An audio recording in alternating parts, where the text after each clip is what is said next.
down to the idea of signing a lease when all the other components to do with it.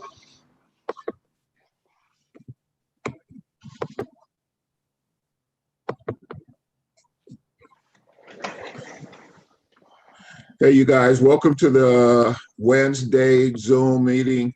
I apologize about the video. For some reason, my laptop video is not working, so I'm trying to find another video source that I can use.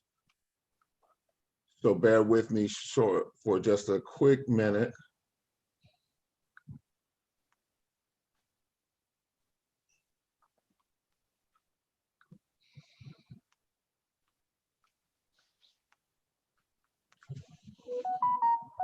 Sign out of this. Okay.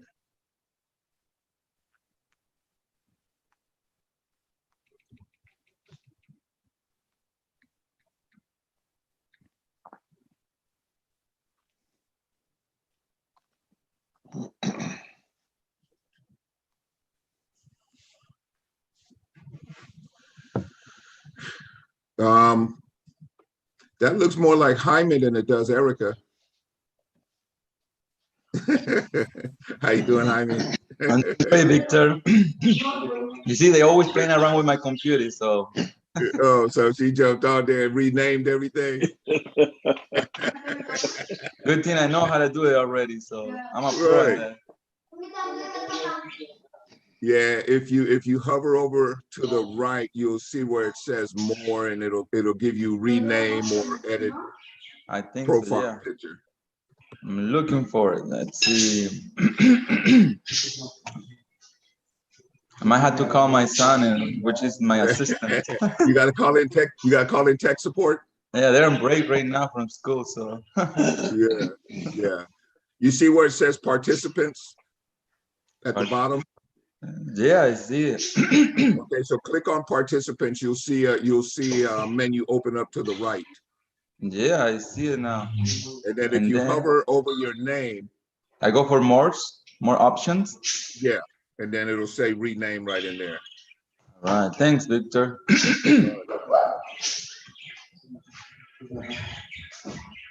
Hey, Jerry, what you got going on, man?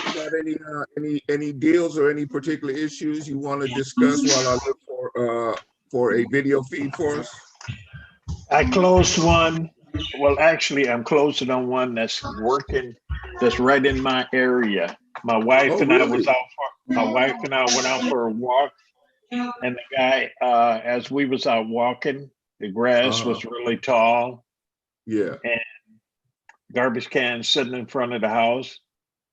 So I went back home, did some research, and I sent the guy a letter. Okay, and he got back in touch with me. He's behind on his HOAs. Okay, he's way behind on that. And so we're putting a deal together. We're going to be closing on it pretty quick here. So you got it on the contract and everything?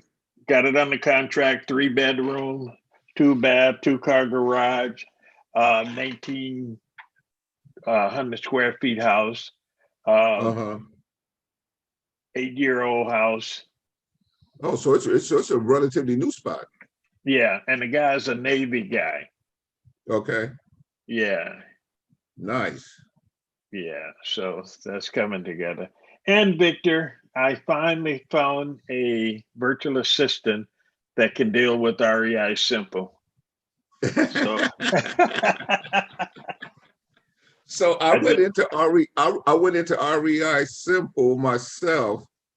REI Simple. Oh, okay, yeah, no, that's the other system, huh? Yeah, I don't have that one. With Joe McCall, I had a couple of VAs that was having problems. And then I got a guy now. I just hired a new VA, and he says it's simple, it's easy. Okay, I said, great.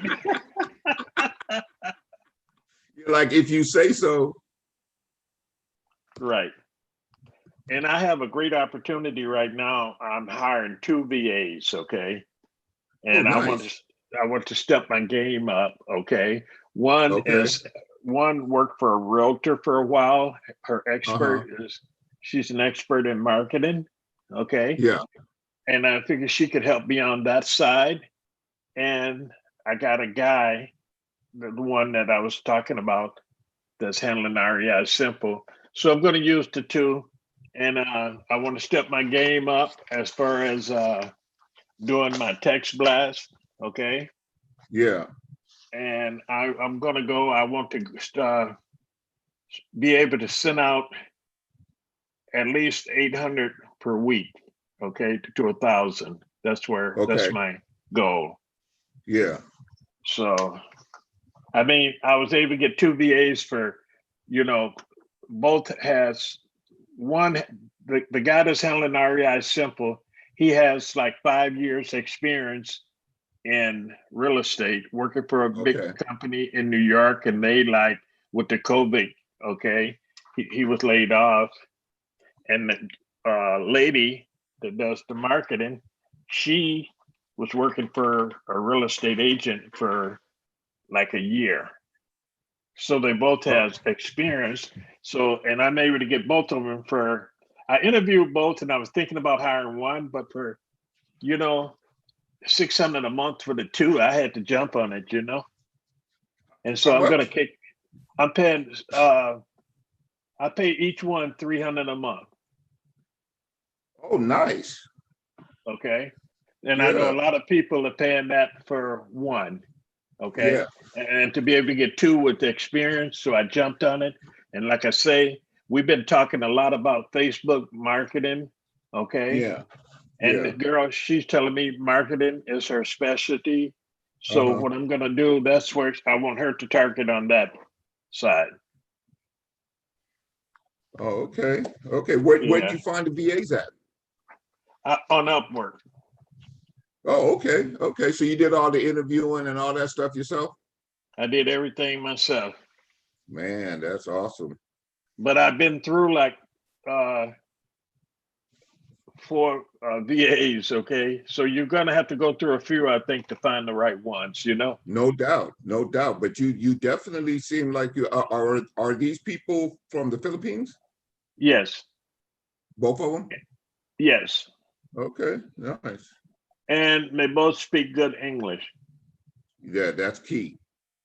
Okay. Yeah. And Uh, so I'm pretty excited about it. yeah, well, heck yeah, you should be. And I'm going to step my game up So in my when are they marketing. supposed to when are they supposed to be starting with you? The guy has actually already started. Okay. Okay. And I've already started training him. And I'm going to bring her on the following Monday.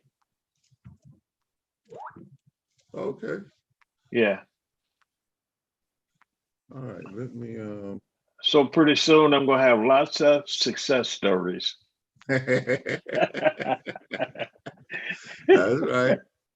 Yeah. All right. So you guys are gonna see 2 of me. I'm gonna be there I go. So I'll be talking here, but I'll still have control over here because like I said, the video on my laptop for some reason just seems to not want to be working. So I have to work around it. Can you guys hear me still okay? Yes. Am I echoing still, Jerry? No. All right. Actually, now,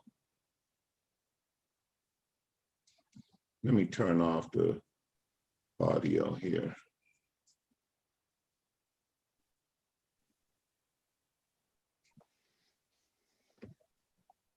Okay, so somebody say something so I can see if my sound is working. So Can you hear yeah, me fine, Victor? Huh? Can you hear me? Yeah, I can hear you. There you go. It works. Okay. It's a little slow over here, but okay, we'll work it out. All right, guys. So Jerry, you got any kind of role play in mind that you might want to work with? How you guys doing today, Sam and Rick? Anything you want to work on? not really. No. What kind of calls have you been making? What kind of calls? I've been making calls to for sale by owners, but what I'm starting to target is going after the small towns. So Yeah. market in the small towns. So I am actually on a strategy that's something similar. I'll share it with you guys. There's enough room for everybody. So one of the things that I noticed going down as far as the marketplace is that you're starting to see exodus outside of the big cities. A lot of city folk, New York, Los Angeles, Chicago, a lot of these cities are starting to see people wanting to get away from the central part of the cities and, you know, the urban areas. And they're able to do a lot because they have the ability to profit on their current properties. So my basic approach right now is to market heavily, especially using Facebook and stuff, market heavily in the big cities for my buyers. So a lot of what I'm doing as far as the marketing goes is we're in the big cities looking for buyers, because my thinking is that that's where they're leaving from, and they're looking for stuff in the outskirts, right? Either in the suburbs or in some cases all the way out into the country. So if you map it out, if you were to look at it on a map, you would go to, say, a major city, and you could do your marketing for buyers in the big city itself. Say, in my case, say Los Angeles, right? And then you look on a map around Los Angeles and you find the outlying areas, the nice suburban areas that, you know, you're starting to see some either price drop or, you know, some stuff going on with prices that make it much more affordable. These people are leaving the cities. Now, some of them will want to move away completely. Like there's seems to be a big exodus towards the Southeast.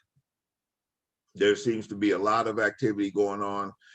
Purchasing activity down in Florida, Georgia, Alabama, Southeast Texas area, and all of that area seems to be, for whatever reason, becoming really attractive right now.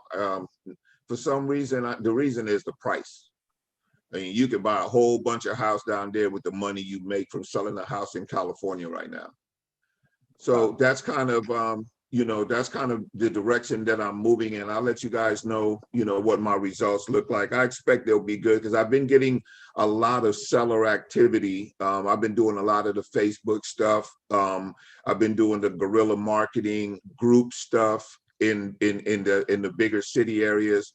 So, you know, hopefully that will start to uncover some gems for me as far as you know, high quality buyers and stuff that are ready to move and, you know, do cash purchases and whatnot. You know, they'll do it for not quite the discount that you have to give a wholesaler or an investor.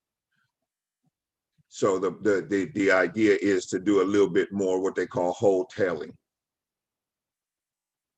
If you guys don't know what that is, that's basically, you know, a wholesale deal that kind of becomes a it's a retail deal, right? Because you can't get a big enough discount, but you can get enough discount to where you can add your 10K to it and sell it to an end buyer who is a cash buyer. That makes sense?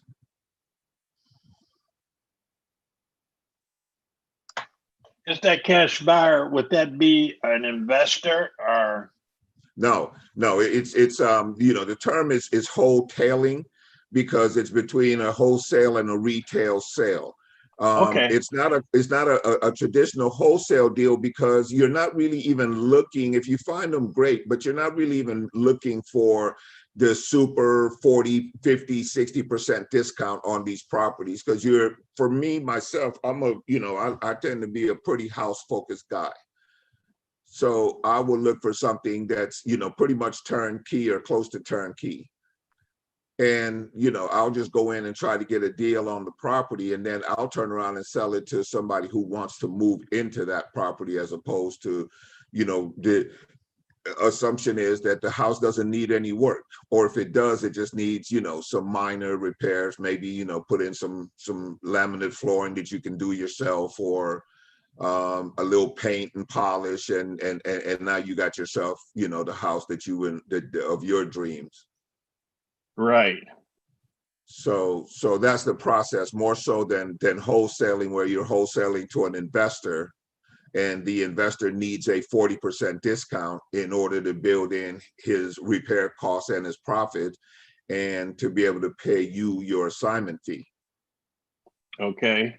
So there's not so much an assignment fee in this deal. You're going directly to the end buyer, and the end buyer, typically because of what they did in their previous home, can now pay cash for something that is a fraction of the price in Los Angeles or New York or Pittsburgh or Chicago or any of the major cities around the country. Okay. From everything I'm reading, that seems to be sort of, what's going on in terms of, the exodus out of the big cities right now. Right. So, we'll see. We'll find out what, how it works. I'll keep you guys in the loop, and, kind of report on the progress or what it is that I'm seeing.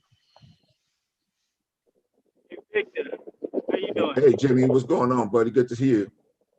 All right. Is there like a price range you actually stick to? I'm hearing a little wind in the background. Can you repeat can you repeat it for me? I said, there's like a price range that you actually focus on between 500 and below, or $1 million, or it don't matter? Well, in order to, that's a great question, by the way. My goal is the 2,500 text messages a week, right? That's kind of a goal that Justin has set up, and I've kind of, gotten on board with that as a goal, to get out 25 text messages a week. Well, I find that in order to be able to do that, I have to segment my market and kind of chop it up, right? So I look for anything from 50,000 to say 200,000, and then 200,000 to 350, and then 350 to 500. And typically, I don't go very much above that. In fact, at that point, I start to get very few hits, especially in terms of going after for sale by owner type properties.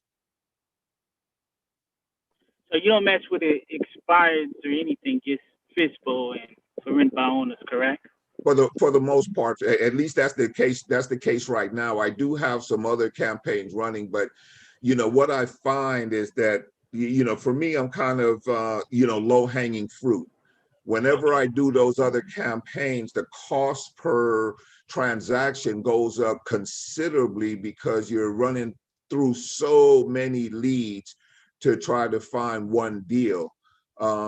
So I've kind of, my plan is to ratchet up to be able to spend the kind of money that I need to consistently stay in a strong lead pool as far as that's concerned. Does that make sense? So Jimmy, what kind of leads are you pursuing? What are you working on right now in terms of leads?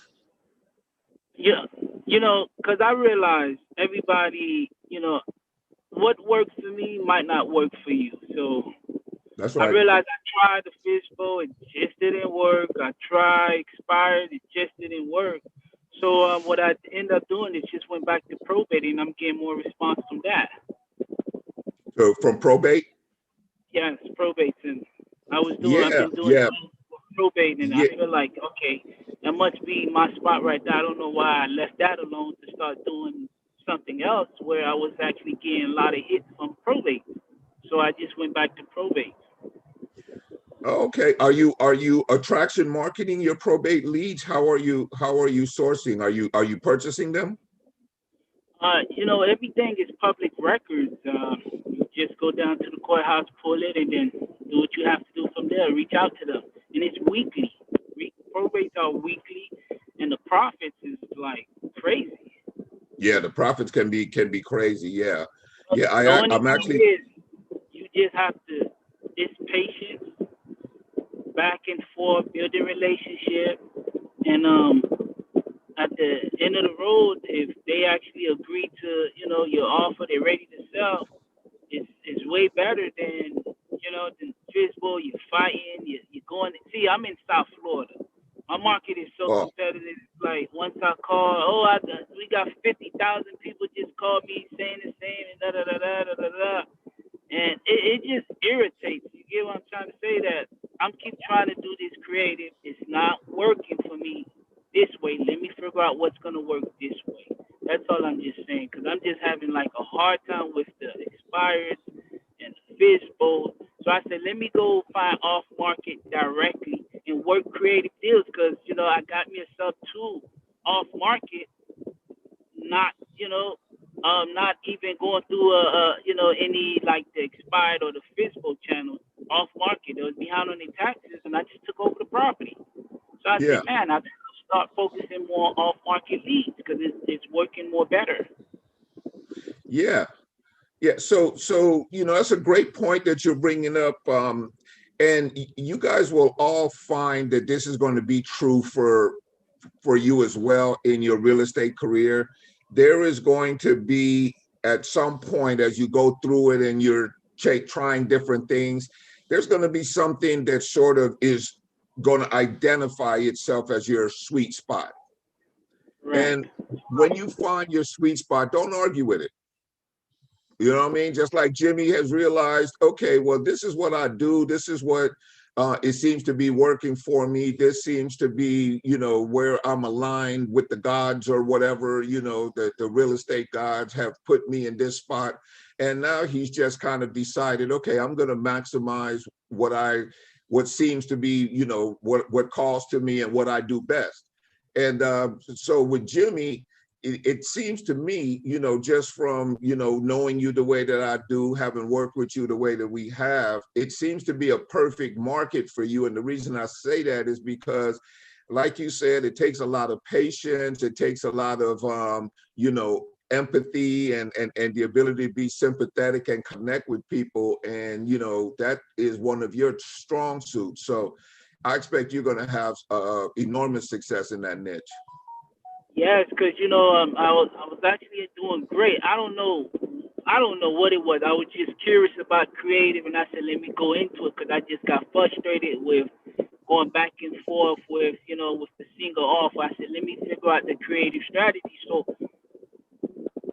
I don't know. I did I think it was the stupidest thing. I left everything that was working just to learn creative, and I'm like, man, now I'm in creative. It's not clicking.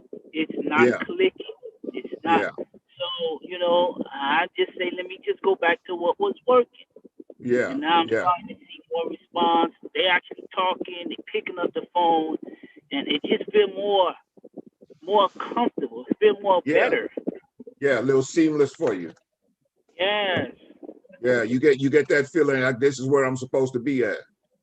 Yes, right here. And then, you know, at the same time, because there's a lot of people from Claude's group where they dealing with, you know, the ugly houses, and they be coming up with all type of creative strategies to purchase the houses, owner finance lease purchase. Even if the house is semi-ugly or in between, they still able to make money off of it. Yeah, In my mind, I was focusing so much on the pre-house where I forgot that, all right, the ugly houses, they still need your attention no matter what. yeah. No matter what. Yeah, Yeah, because the and a lot of money, time, your job is to make money. At the end of the day, solve problems, make money. Stop, that's right. you know, abandoning something that's working or that's actually trying to put some money in your pocket to focus on something that's just not working. It took time to just realize, and I was just going through all this frustration mentally where, you know, and then I finally realized, I said, let me just go back to what works. So, Right. like, I feel like if a lot of people looking into creative, if you just started or see if it works, keep testing, like Victor said, keep testing it until you find your there's going to be something that speaks to you. Like once I found, you know, the lease option game, you know, quote unquote, the pretty house niche. I just was comfortable there. I find deals there. I can talk to those people. I can, you know, turn deals in that arena. So until I have that completely on autopilot, have my VAs in place and get that running, you know, I have committed not to get caught up in the shiny toy syndrome, because it's real easy to do with this. You know, as soon as you put real estate in your computer, you start getting every email, every, you know, from every type of new deal, new method, new process, you know. And if you follow all that stuff and you try to do all that stuff, you're gonna just end up spending a whole lot of money and right? You're gonna spend a lot of money and you're not gonna go anywhere because you're not gonna put in the time necessary to really get your skill set to where it needs to be in one particular area. And that's why I like what you're doing, because you said I just focus on the pretty house lease options. That's it. I don't want no distraction. Anybody trying to do some marketing towards me, I don't got time for it. I like how you do it, because, man, you're actually trying to master one craft, and then once you master that craft, you're gonna, you know, start working on other crafts and delegate. And that's where I messed up at. I was mastering everything, but I didn't delegate it, and I just jumped over to something else. And by the time I look at it, I'm like, man, what the hell did I just do? Right. But I like how you're doing it, because you just focusing on one thing and don't get distracted. Yeah, and you know, it wasn't automatic. I didn't just start doing it that way. I paid the price. You know, there's thousands of dollars out there that went to nothing, you know, because I was chasing that shiny new toy for a long time and trying to figure it out. You know, and you have to really protect yourself against that. You find yourself something, you know, unsubscribe from all of those emailers that are going to be sending you all that other shit that's outside of your wheelhouse, and just try to keep your head down and stay on your grind. Because once you find your grind and you become an expert there, then you systemize, you delegate, and now I feel like that's the point at which you move to some other niche. Now, with that said, there's always going to be opportunity come down the pipe. You do need to learn all of your different exit strategies, for instance, or in this case, in this group, you can always, if you have a something that is, you know, a strategy that you need to implement or something else you need to do, bring it to the group and have somebody walk you through it and help you get the deal closed or whatever. But you don't have to commit, you know, a bunch of time and money. Like if I find a ugly house deal, a real wholesale deal, trust me, I'm taking it down, right? But it's going to come as a result of my regular marketing for the things that I market for in my sweet spot. And, you know, inevitably you'll get somebody that says, oh yeah, I have this other property, or my cousin is trying to sell this property, or you don't buy properties over here, do you? You know, stuff like that. And when they do, you know, I'm gonna look at every deal and pretty much size it up as quickly as possible, so as not to waste a whole bunch of time on it if it's not something I can do. And if it's something I feel like I can make some money on, I'll try to get under contract and put it out. Other than that, I am going to, you know, keep it moving and say, you know, thanks, but no thanks, or maybe put it out for somebody else in the group or something to say, look, there's a deal over here if you want to jump on it. So, yeah, you guys, I guess the bottom line to that advice is find your lane, master it, stay in it until you delegate, systemize and delegate, and then go to and then change lanes and go to something else. A few years down the road, you'll be able to do a number of different things, and they'll all be systemized, and you know, you'll just be managing the machine. That's the ultimate goal. You don't want to be in this thing trying to do all this shit, you know, on your own and by yourself. What do you say, Steve?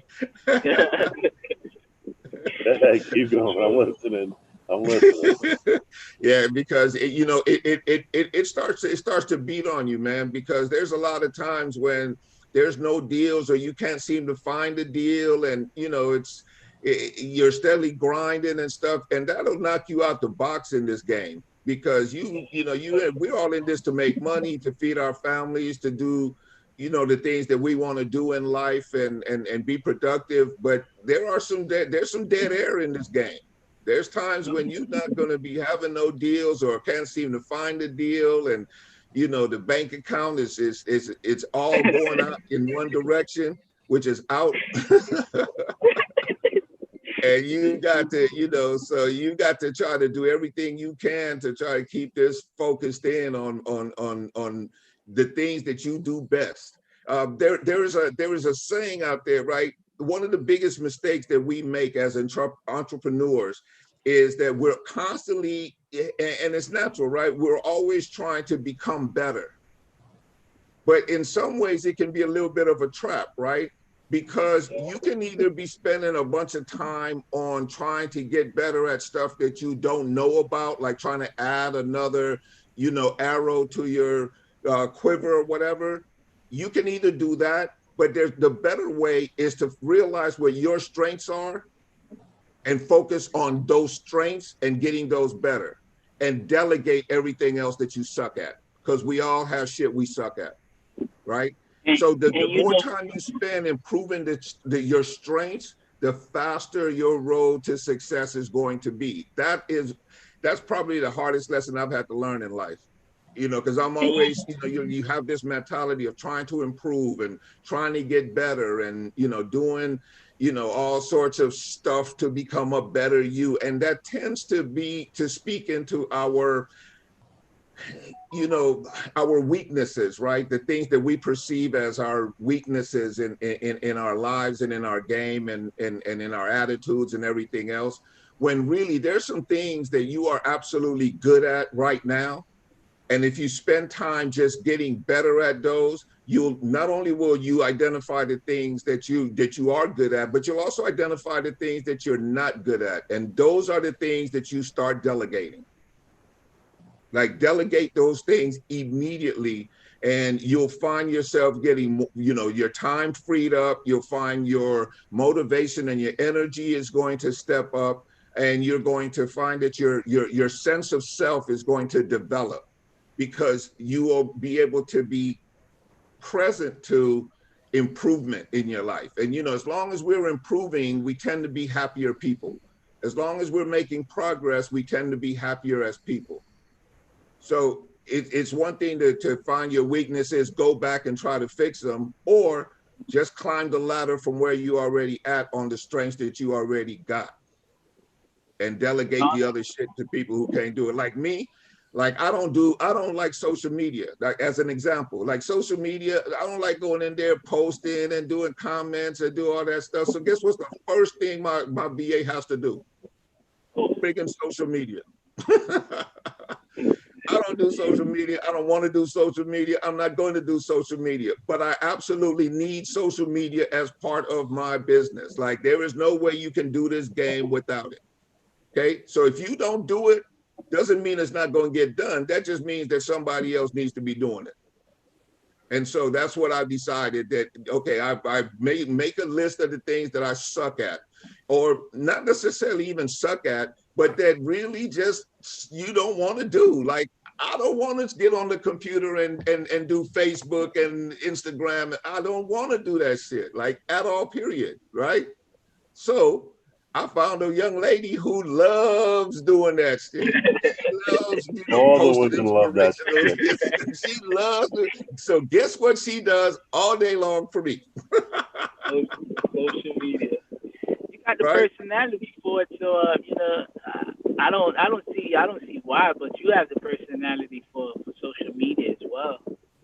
Yeah, you know what, and I hear that, and I do really need to step my game up as far as that's concerned.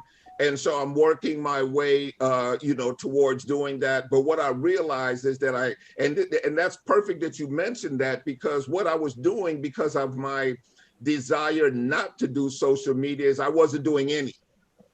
Right? Like, I wasn't doing any because I lumped it all together as, social media, right? I didn't want to do posting. I didn't want to, trade memes with people. I didn't want to do all of that stuff. But that's different than, say, doing a video, letting your natural personality get out and just attracting people because of who you are. And, you know, you're saying that, Jimmy, and I appreciate you saying that, because I have found that I've actually, you know, started to, you know, build a little following, have a little niche. You know, I'm realizing that, oh, okay, maybe people do want to hear, you know, some of the bullshit I'm saying, right? Or whatever. So it works out. It's all good. It's all good. Right. It's all good, right? Like, all you have to do is just be you. And, you know, like Steve is saying, it's just do you. There'll be enough people who can relate. See this here? See this here? Yeah. We Yeah, survived for years doing business without social media. I hate texting. What used to be 1 or 2 sentences, now it's like 3 or 4 paragraphs. Yeah. It sends me information on my on family down in Florida, and I get this thing in this page after page. Enough already. What I wanted to say was I learned a good lesson. I went to another one of these real estate seminars, and the first thing the person said was, "You want to keep your eye on the ball. Sit down and go through your email and get rid of all the garbage. And anything that says, Ria, we're going to help you out. We're going to do this, guarantee, get rid of it, right? Yeah. So I went from getting 350 to 400 emails a day down to 50. And I want to get it down to about 20, right? Or just create a new one, guys. I just did that. That's the first thing. And you said about you know, the people having to keep their eye on the ball, so to speak. As true entrepreneurs, I learned this years ago. As you become more and more successful, you become bored. All right. I don't know if I believe in the fact that you want to make yourself, you want to grow and become more successful. I think you're bored.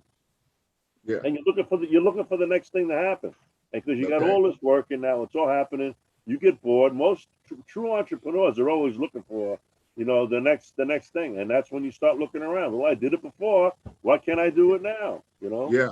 So, and information today, I mean, as much as people love the internet and all that, man, I'm telling you, it created, you can get information so goddamn quick that, you know, you don't know what to believe, what not to believe. Businesses are popping up. I got the next thing, and it's going to be the greatest thing in the world. Well, if it's so great, why are you selling it?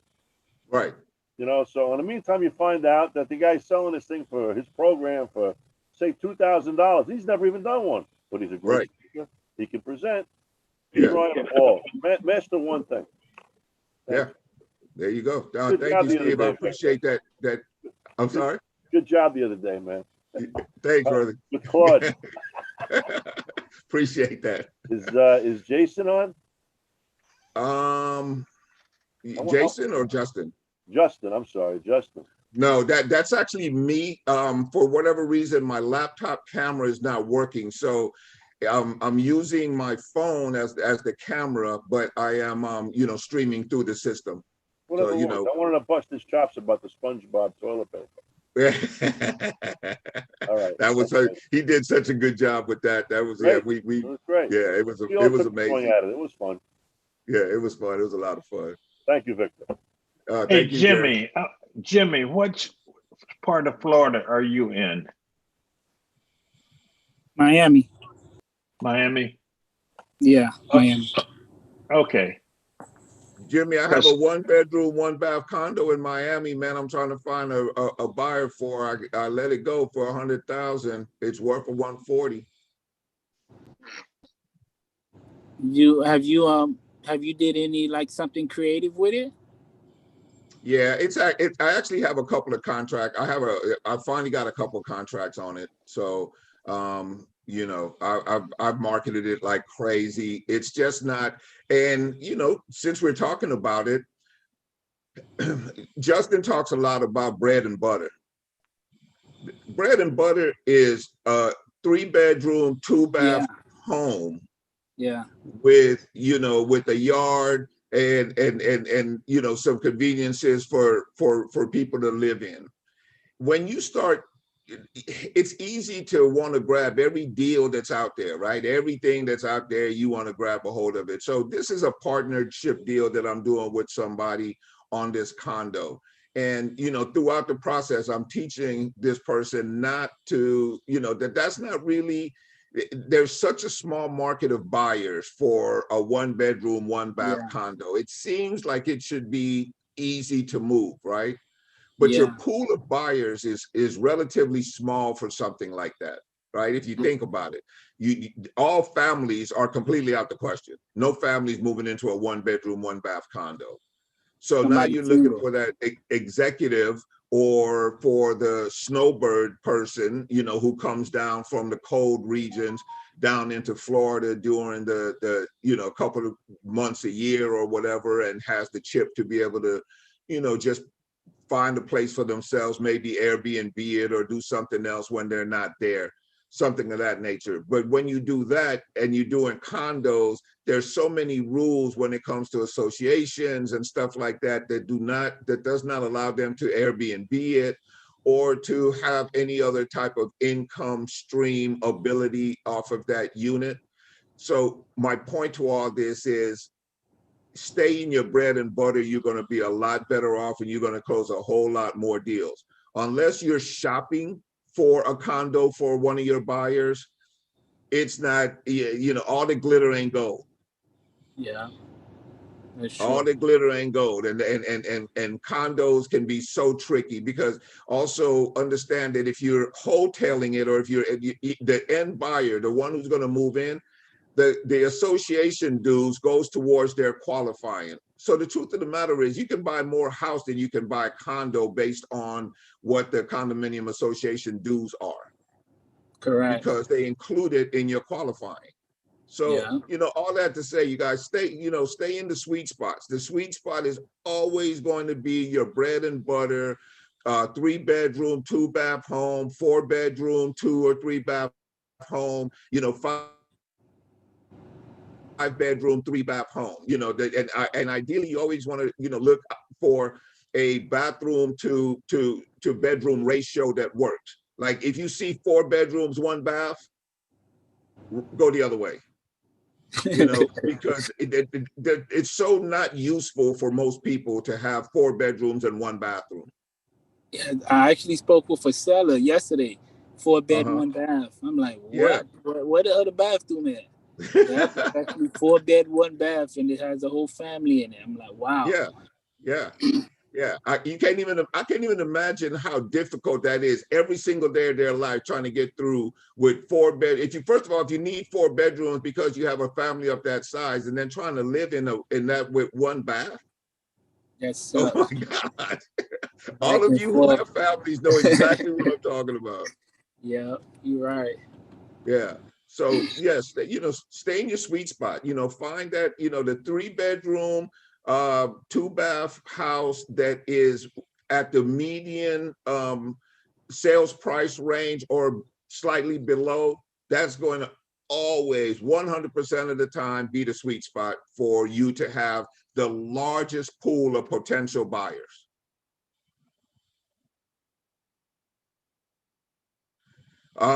Hey guys, I guess we're supposed to be doing some role play. So if anybody wants to get down, anybody have a scenario? Nehemiah, welcome, my friend. Appreciate good seeing you. Sorry I couldn't get back to you. We'll connect though. Hey Victor. Quick question. What's up, buddy? So maybe we can do a scenario. I don't have the scenario, but it could be a question too.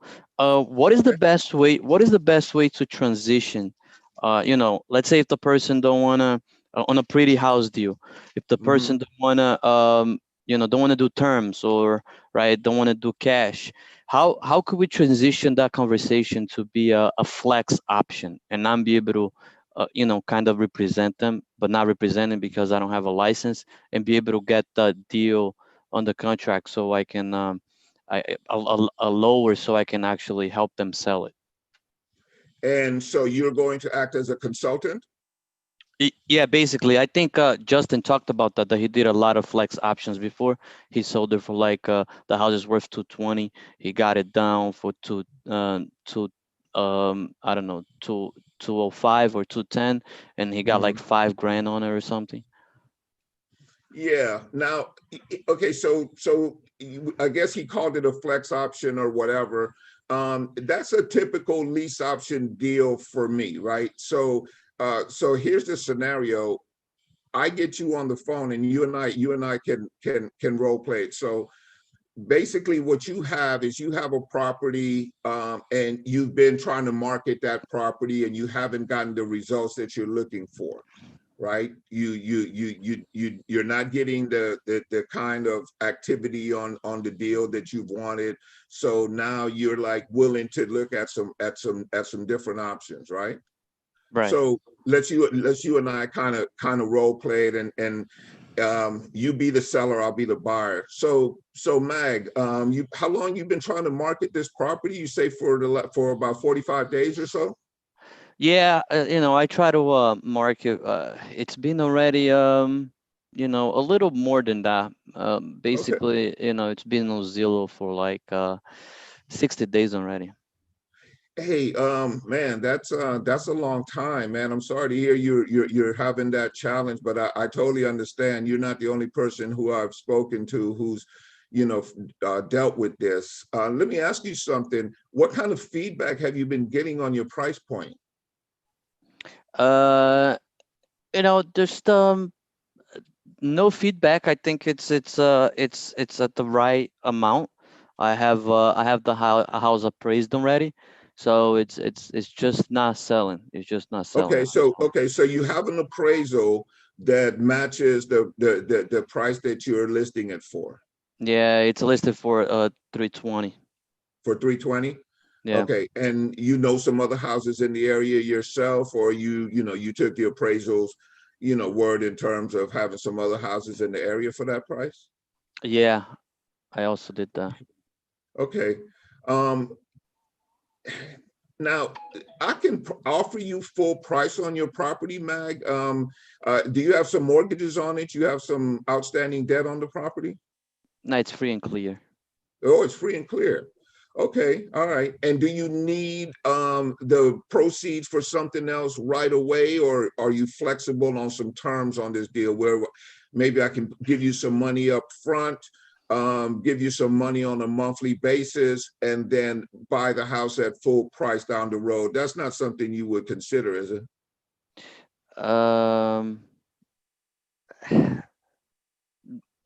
Not really. Rather, I would like to be selling it for outright, outright and full So you do price. need the money?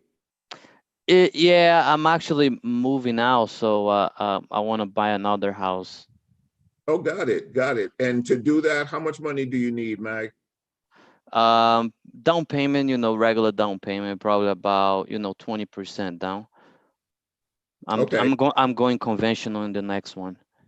Got it. And so you don't have those resources at this point?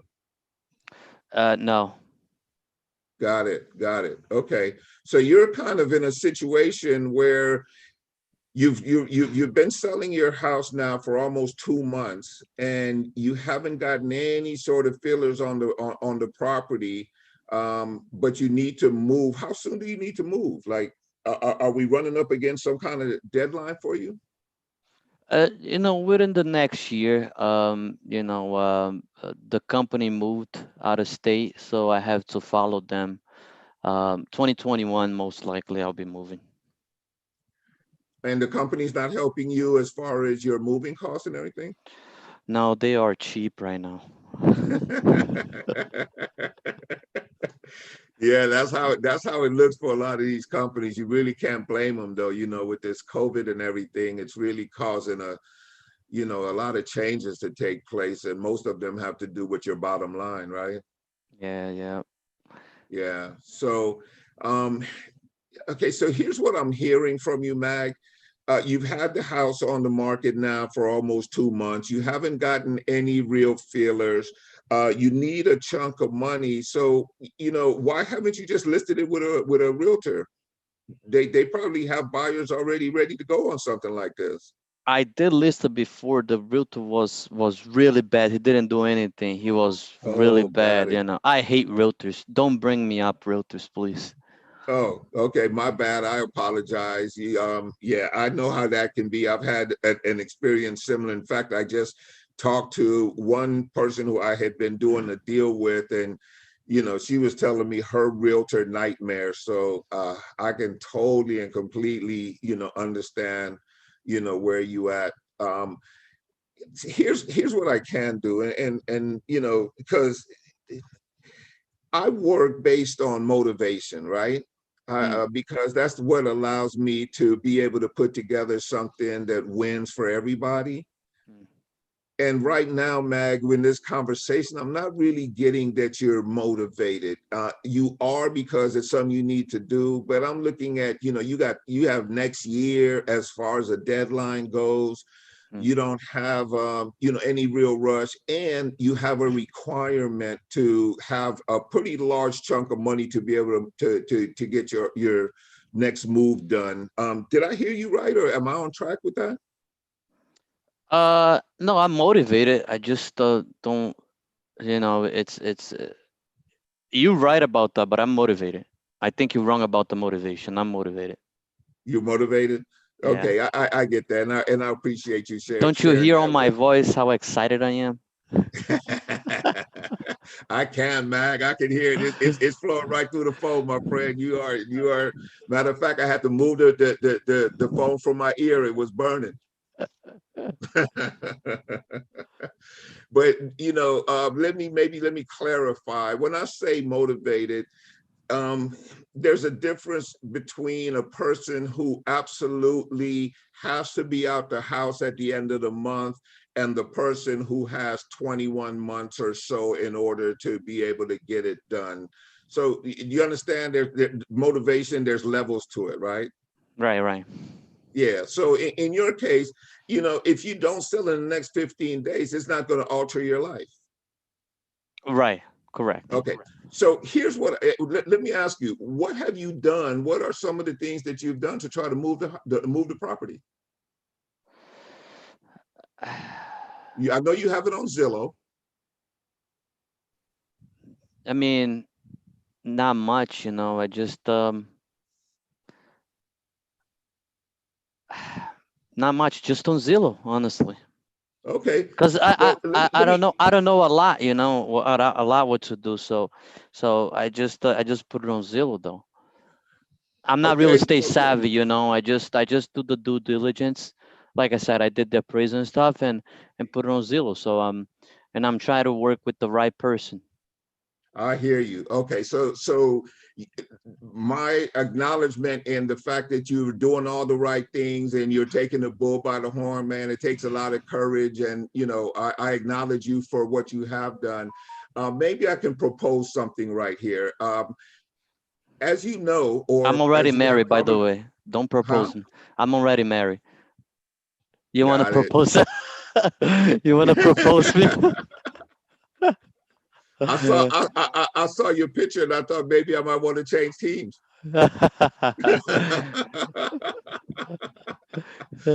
You're a funny guy, Mag. I think I'm going to enjoy working with you, my friend. Hey, but check this out. So, as you know, or as you probably assumed at this point, I'm a professional real estate investor. I have, things in place that help me move houses pretty darn quickly. And I have, marketing systems and whatnot that I would be more than willing to share with you, for a small fee, obviously, because like I said, this is how I feed my family.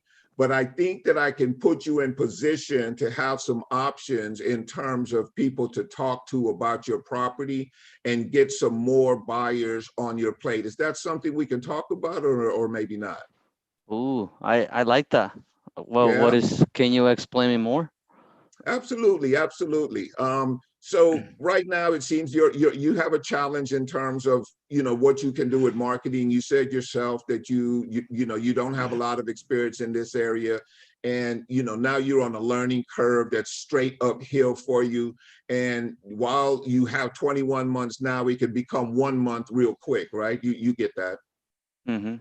So let me put you in position. If I could put you in position where you can talk to a substantial larger number of potential buyers within the next 30 days or so, is that something that would appeal to you, or maybe not? That's something that we can talk about. Yeah. Perfect. Well, let me do this.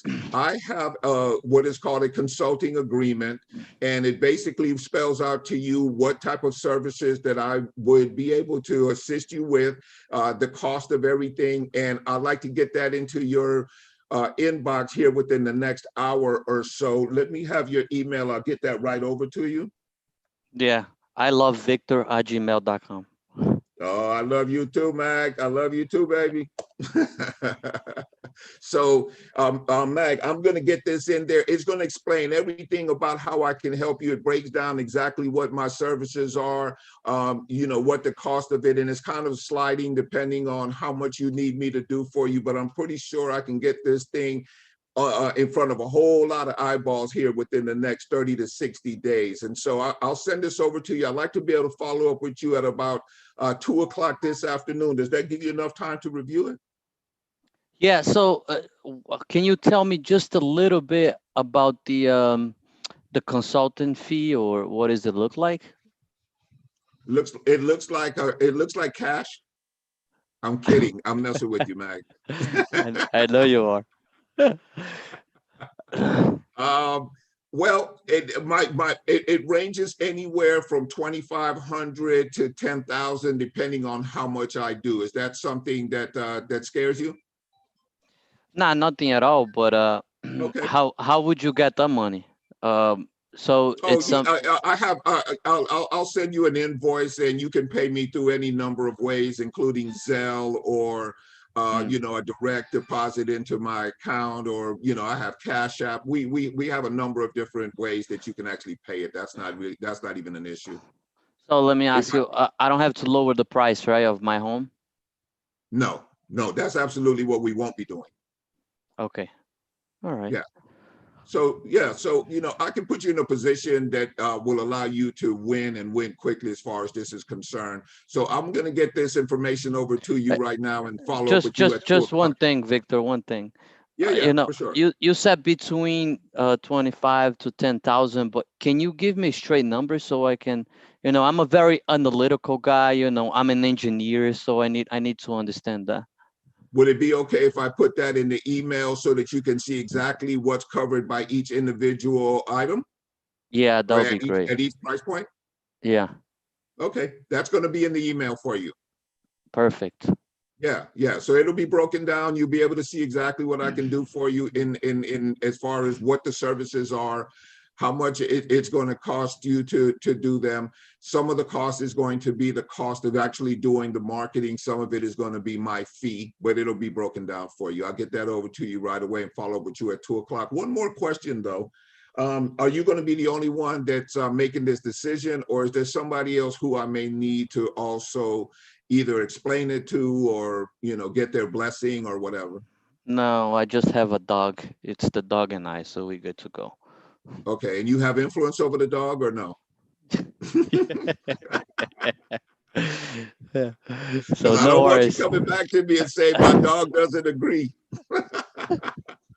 No worries. Okay, good. Hey, Mag, it's been a pleasure, my friend. I look forward to doing business with you. I'll get this over to you right away, and I'll follow up with you at 2 o'clock, okay? Thank you. All right, thank you. I appreciate talking with you. All right, folks. Feedback, Mag, what did you think of that? How did you think that worked? Yeah, for me, I think on the beginning, like we were like, you're trying all the options there. I was resistant. I want you to find me the best way for us to work, and you did found it at the end. You were like, okay, let me do one more thing. So I like the way you go about that. So that's the transition that I needed to know, like the marketing and kind of finding the pain, right, of the person, and understanding where the person is gonna go with this house. Because the challenge that I see is some houses are on Zillow for like 100 days. So I'm like, what are you gonna do with this? You know what I'm saying? Like, are you going to stay there? Maybe they're not motivated, right? So it's the type of people that I've been talking to. And I think I just gotta dig deeper and kind of go for the consulting fee, or I don't know, Justin calls flex option. So I have the contract. Yeah, and that's fine. You can call it, rose by any other name, right? You heard that term before. It's whatever you need to call it, that's fine. Just have a way for you to make money on every call. That's what Claude focuses on in all of his trainings and whatnot is, I need to make money today. So before you get off that phone, if you have the opportunity to help somebody out, and what happens a lot of times, right, is there could be something that comes up in between the time that you start this process with me or with whoever and the timeline that they think they have. All of a sudden that could change, right? And now all of a sudden now you're already the one right there in the catbird seat, and you can take advantage of the new opportunity that occurs. Look, I just need to leave right now. Can you just give me $10,000? And you remember you were talking about giving me a monthly. Yeah, I remember that. Certainly I could look at giving you $10,000. Let's talk about the price. Right, you had it listed at such and such, and as you know, we haven't got a whole lot of activity at that point, regardless of what the appraisal says or whatever. And yeah, maybe we're out there fairly, but the bottom line is that demand always will determine price. And right now, it looks like we don't have demand, so we obviously need to adjust price. So can we talk about that or no?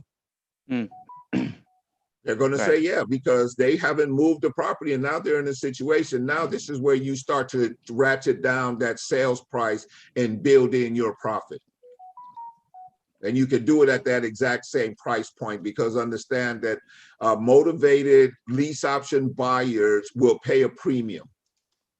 So even though the house might have appraised at 200,000, let's say, you can easily do a lease option for 205 or 210 and build yourself in a nice little profit. Right. Okay. Because they're incentivized, because they know their situation requires that they, be a little bit outside the box.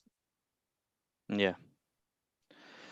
Perfect. So that's how you snatch your money. Obviously, in that situation, that conversation I just had was in an attempt to bring realization on his part. Now, if I can now get that house under contract at 190, 195, right? And I know that I can do it at 210.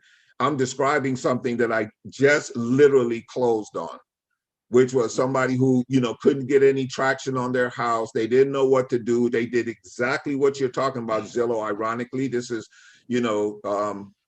exactly what they did, Mag. They put it on Zillow. They got no traction whatsoever.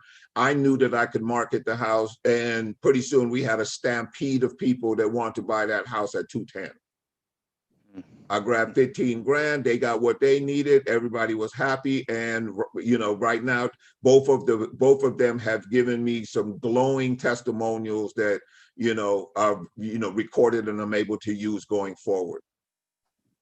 Right. So that's the potential of setting it up that way. Yeah.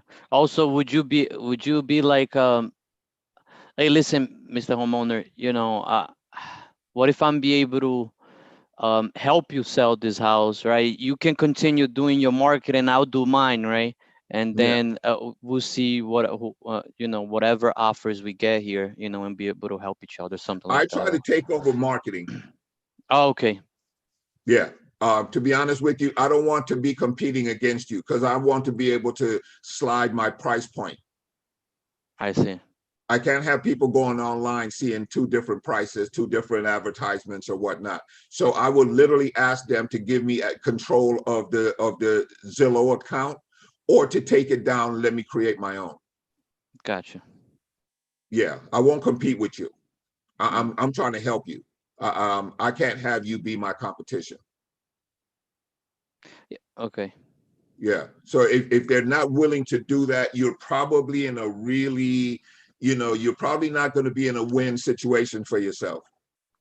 Do you think if the person, they're going to have their own thoughts, they're going to want to be over here doing what they do, and then you're going to be over here at maybe a different price point, a different approach, And if they don't match up, you It's could not end gonna up work. just, you know, just butting heads, right? Not that it really matters to you because your fee is built in.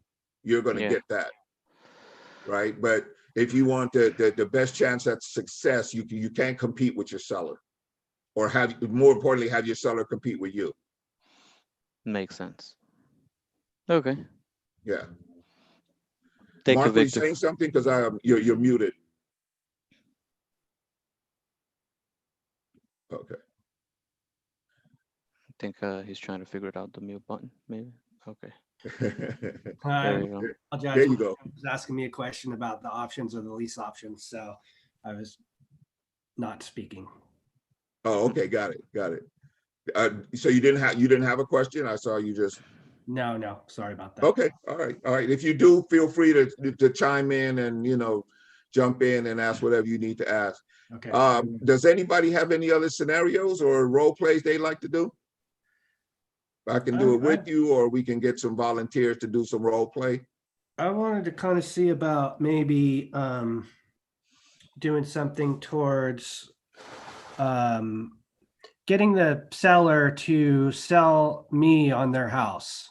Does that make sense? You know what I'm trying to? Yeah, absolutely. Absolutely.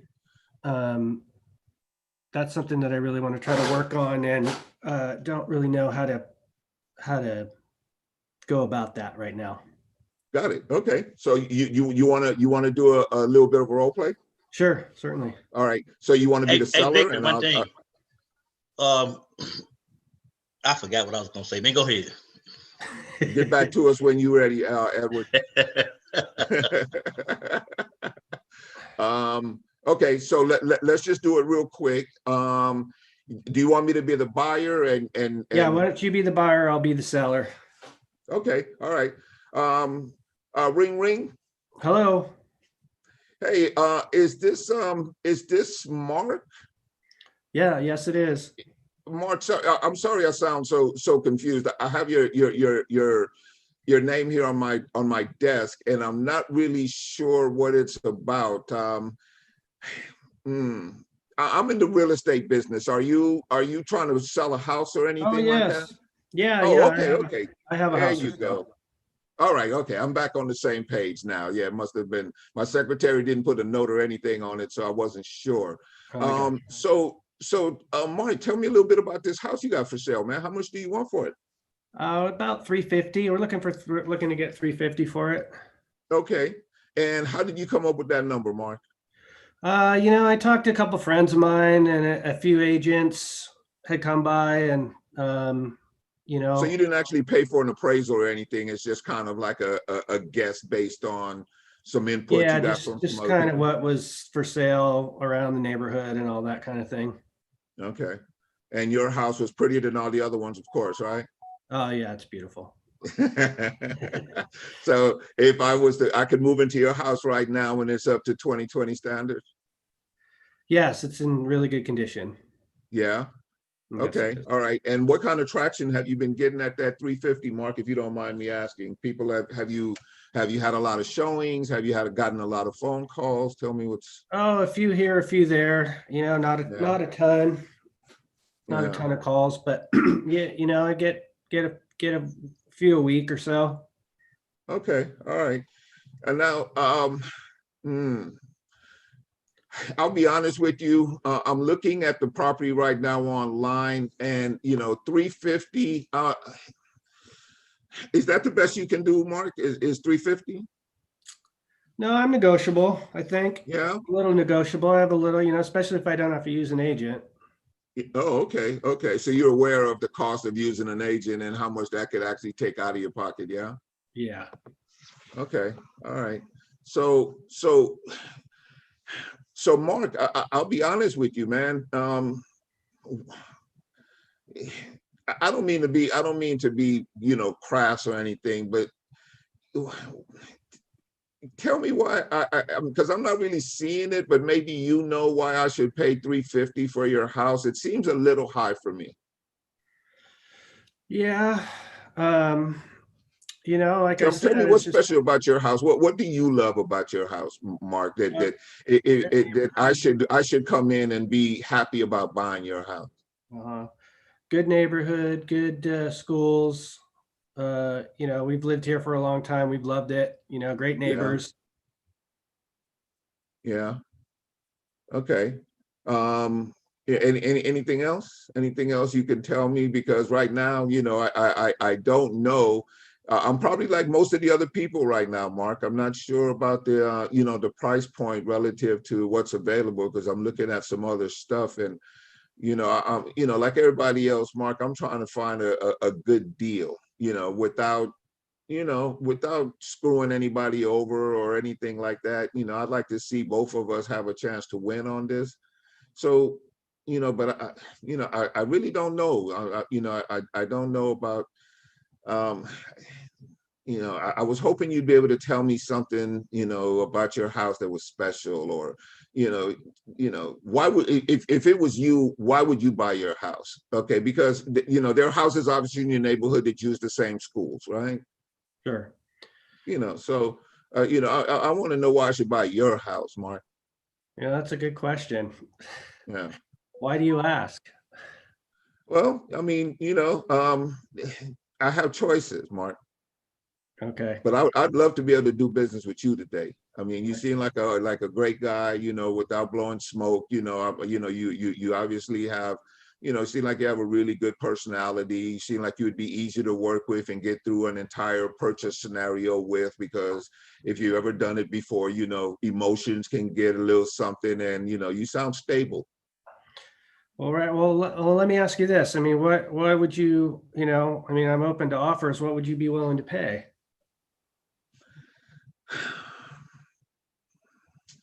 That's a good question. I'm glad you asked that. That's a really good question. Let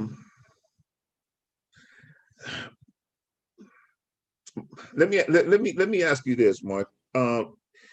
Do you have any liens on the property right now? You know, a mortgage, a mechanic's lien, anything else on the property right now? Yeah, we do have a mortgage. Yes. Okay. Do you mind me asking what the balance of it is? Well, we're at about 220, I think. About 220. Okay. So you're looking at about $130,000 worth of equity. Yeah, correct. Okay. Do you need that equity right now? Do you need all 130,000 to do, you know, your next move in life, or is there a number in there that, you know, if you could get that today, maybe there's some flexibility on the rest of it?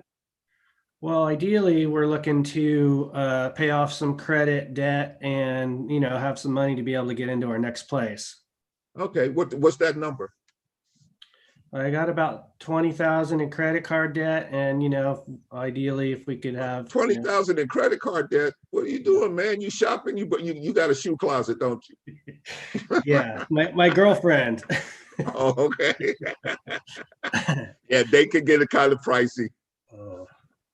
Yes. So yeah, and then, you know, we'd like to have, you know, a good chunk of money to put down on the next place. Okay. What's a good chunk? Is there a number that goes with good chunk? You know, 50, 60,000 would probably be great. Okay. Okay. So that's we're at 70,000 right there. That would, if I could just give you the you know, pay off the loan and give you the $70,000 in cash, that would bring it to, let's see, your loan is 220, so that would bring it to 290. If I was to make you a cash offer for 290 today, is that something we can talk about, or maybe not? Well, you know, I'd like to get as much as I could. Right. You know, it's like we don't have to sell it right away, but it would be nice, you know, if we could. Okay. Yeah.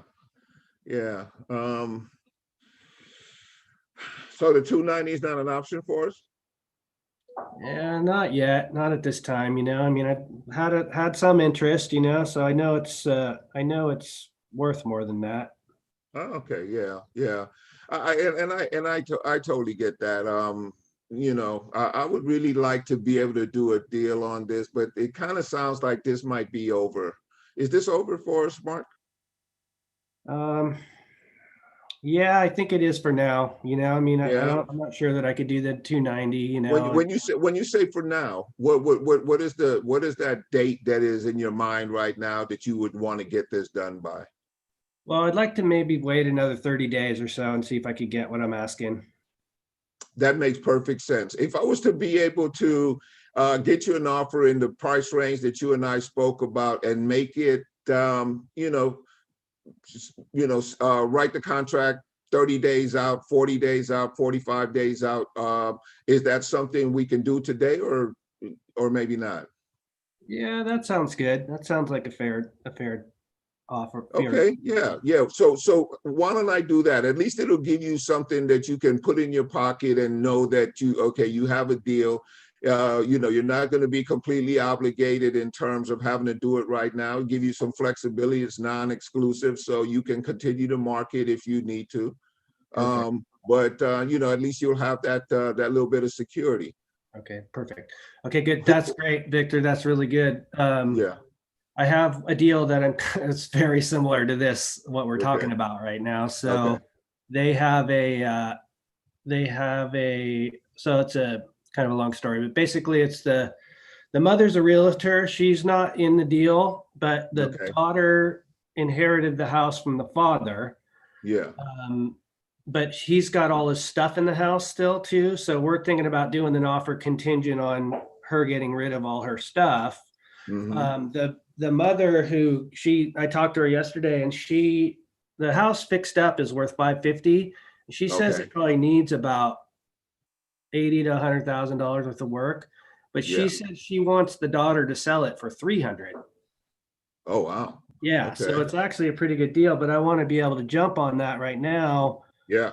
And get the $300,000 contingent on her cleaning the place out and being ready to sell. You think that's and that's exactly what you do. There's a place on the agreements that we have where you can actually write in all of the other conditions associated with the sale, and you can date it at a particular date, so you can get it under contract right now, subject to some events taking place down the road. All right. Is that a cloud contract that you use, or is that? Yeah, it's are you in Justin System at all? I am not in Justin System, no. Okay. If you want, here I'll send you my my email address. I'll share the agreement with you. Oh, if that's what you need. Okay. Is that what you're looking for, the agreement? Yeah, that'd be great. I mean, I have one that I use, but it's really a simple. She's a realtor, so we might have to do it through. We're in California, so we might have to do it, the car form type deal. But I figure I want to do something for now with the general terms and conditions so that I can get it locked up. Yeah, that's fine. You can work around that. I am putting my my email in the chat box. Okay. You can just copy it and send me an email. I'll reply with the contract. Perfect.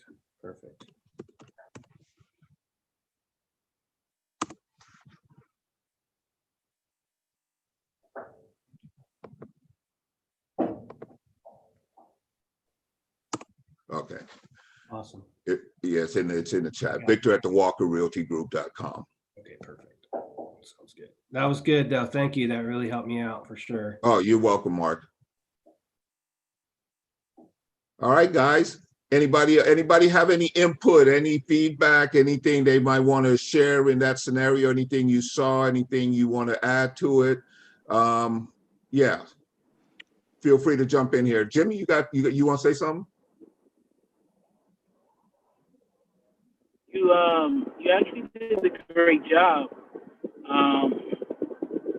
It was just a little bit long, but you actually did a great job. But the only thing I just didn't hear you ask them, why are you selling the property? Mm-hmm. You didn't find out the why. Yeah, it went long even as it was, and part of the reason why I didn't is because we were talking about an already existing situation, so I'm going to assume he already knew why. But you're right, I probably could have gone to more into the why, but I'm assuming that Mark has kind of already gone there, so I kind of picked up a little bit past that point. Okay. Yeah.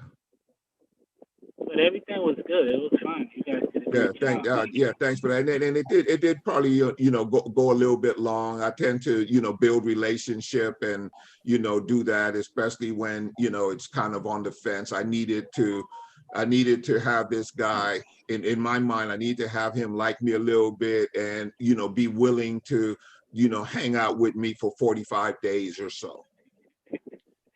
Ain't nothing wrong with that. And usually they're not going to do that if they don't have a certain, connection to you, feel a certain, one, you can, they like you, they trust you, they believe that your professionalism and that your knowledge is enough to get us through this scenario. So that was probably where I was going with that, building that sort of bond with them. So getting back to the questions as far as trying to get them to sell you on the house. Okay, yeah. So we go back through that. Like, where do you feel like, what kind of questions do you think that are relevant to that kind of, to try to get that back out of the person to why they're selling, I mean, I know you said, like, why would I want to buy, like, what makes your house better than the different ones? What makes your house so special? And you guys, if anybody wants to jump in here, if you guys have, some thoughts or ideas, feel free to share anything that you have. But that's basically where I try to go with it in terms of, tell me what makes your house so special. Now, because it's not your house in particular, you probably can't really plug into the role play at that level. But what I've found is that if it is actually that person's house and they've been there for 10 years and you ask them that simple question, why should I buy your house? They'll start telling you all sorts of stories about the house. They'll start sharing with you a little bit more because they have a connection to it. And they'll try to convince you, and you're like, yeah, well, I get that, but there's a house right around the corner on Margaret that's basically a model match that's a little bit, less than yours. So I'm trying to, figure out why, and I know that there's something special about this house. What is it? Right. That's good.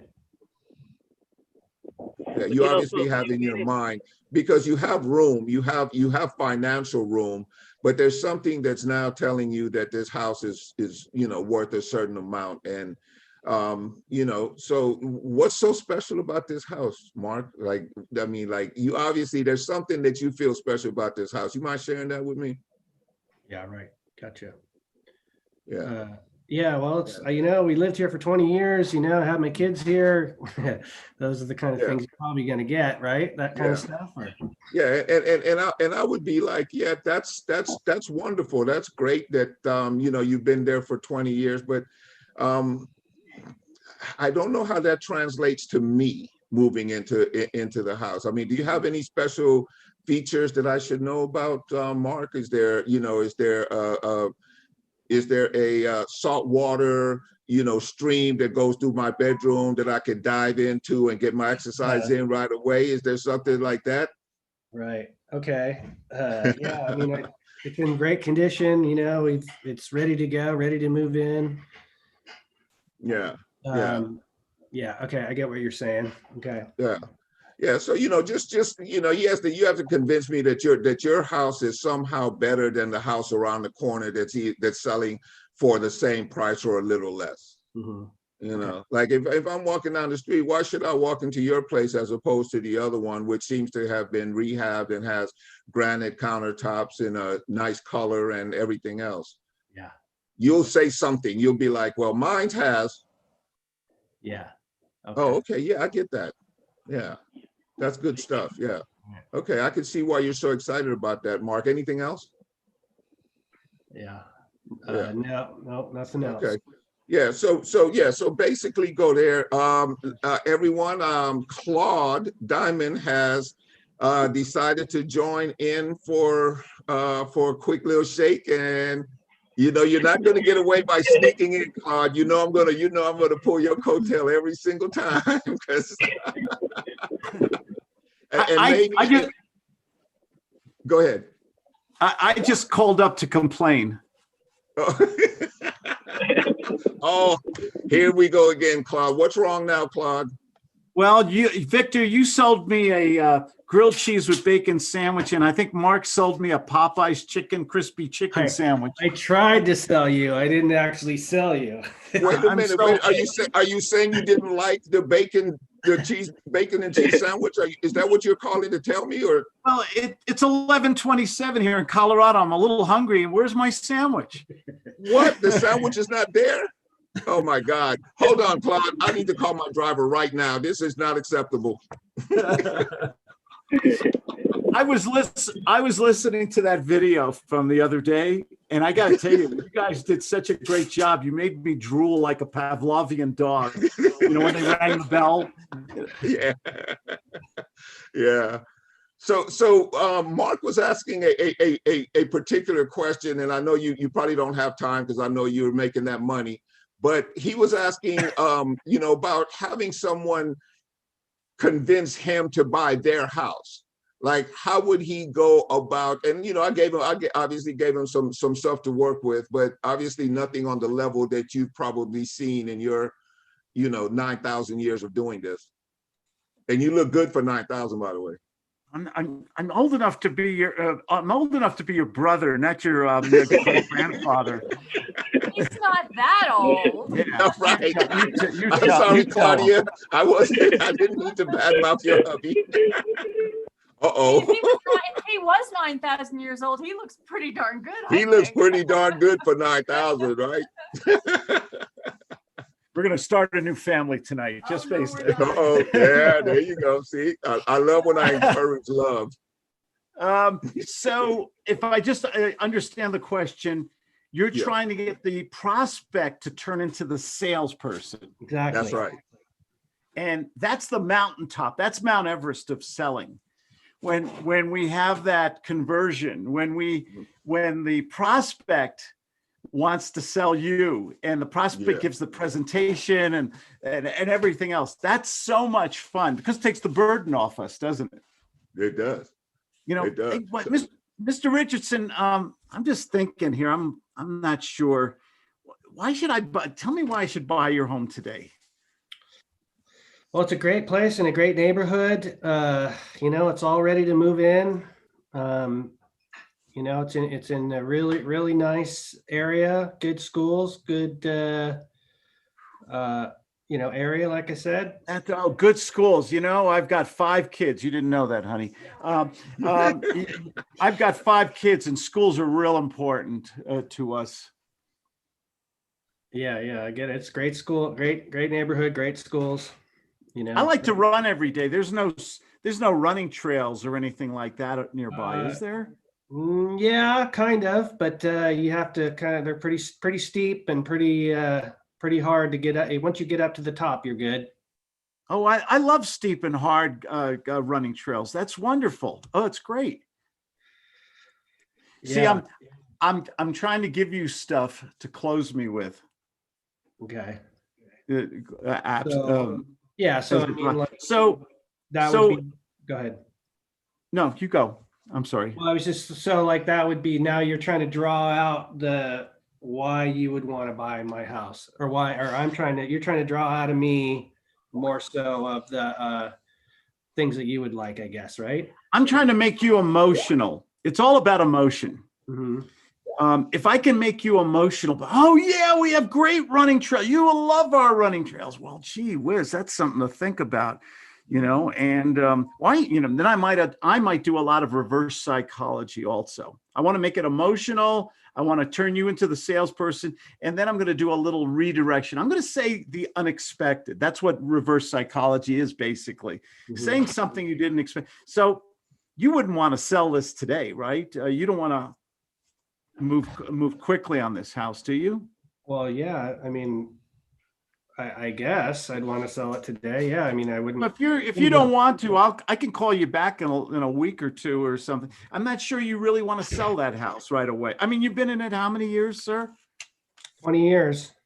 Oh, stay another 20. Oh, you probably have a lot of good memories in that house. You know, we used to do in my other house when the kids were growing up. Felipe knows about this. You'd mark the wall with a pencil as the kids are getting taller and everything. You probably have marks like that in your house, right? Of course, yes, we do. Oh, what are you going to do? Cut that out of the wall, or just stay? Maybe you want to stay a little bit longer. Why? What's the rush to sell it? Well, we're trying to, you know, get to. I can't think of it. Just get into a smaller place, you know, to downsize. That's what I'm trying to say. Oh, you want a big, but don't you want to keep a bigger place? You're going to have grandkids someday, and you're going to need the rooms and things. Doesn't family like to visit on the holidays? Don't you love Thanksgiving and Christmas before the pandemic when everybody came to visit and stayed overnight? You don't really you might need a bigger house. That's good. No, we're looking, you know, we just want to make things more simple, you know. It's been a big place for us. We'd like to be able to get to a little simplicity with this, with the rest of our lives. Oh, okay. What did your realtor say? I don't know if you have a realtor, but what did your realtor say about all this? No, we don't have a realtor. We just basically, you know, kind of looked through the neighborhood and saw what had sold before. Did talk to a couple realtor friends, but that's about it. Okay. Off the role play. Yeah. What I'm trying, you see what I'm trying to do. Yeah, that's good. I'm almost being the anti-salesman. I'm pushing them away from me. What happens when you push somebody away? They come back in even closer. On this. On a 1 through 10, what score would you give this guy, Victor? On a motivation score. I'm putting him about 6, maybe 7 at best. Yeah. I was thinking more like a 5 or a 6. Yeah. I was figuring trying to be a 5, right around a 5. So yeah. So at that point, it's like, hey, I'll just give you, you know, we could talk, put him in the follow-up scene more than anything else, right? Right. He's a 5 or a 6, which is not super duper strong. On this. You know, we're trying to get a good deal here, price or terms or flexibility or something. The guy's living in the house. So that kind of gives you clues on how much time you should invest with this guy. Felipe, what would you do? Well, first, before I want to make a public announcement, more like a spoiler. And I didn't mean to, you know, like I was going to hope for next Monday, but I received this in the mail today, guys. It's a brand new pack of Boo Effin' Who tissues, extra soft, by the way, extra soft. Extra soft, okay? I'm amazed you got, because he didn't want you to chafe your nose. Yeah, so the boo-hoos. Exactly. So anyway, guys. Spoiler alert. Anyway, here's the thing, when like what Claude was using there, it's what it's called in psychology, it's psychological reactance. You know, when you're using a positive redirection to obtain a negative, you know, he was telling you how, you know, good memories you had on the house, keep it, you need a bigger place because you're gonna have grandkids. And what is your brain, because this is how we're hardwired, how humans work. We're hardwired to, you know, to argue, to disagree with other people. No. What do you mean? I need to sell. I need to sell this house because of X, Y, Z. And now he's giving you those 3 to 6 needs and greets that you're, you know, because we're going to do the presentation at the end. That's what you're going to need as ammunition. And you're going to, because when you present whatever, it's an offer on price and terms, the seller is going to try to backpedal or say they want to think about it. And you're going to be like, Mr. Seller, you said that, you know, you need a smaller place, that, you know, like you're tired of walking down the stairs because, you know, your hip it's about to pop, and, you know, like, and any other reason. And at that point, it's gonna, because remember, guys, the $1 million rule, they're gonna be so emotional, then they're gonna say yes.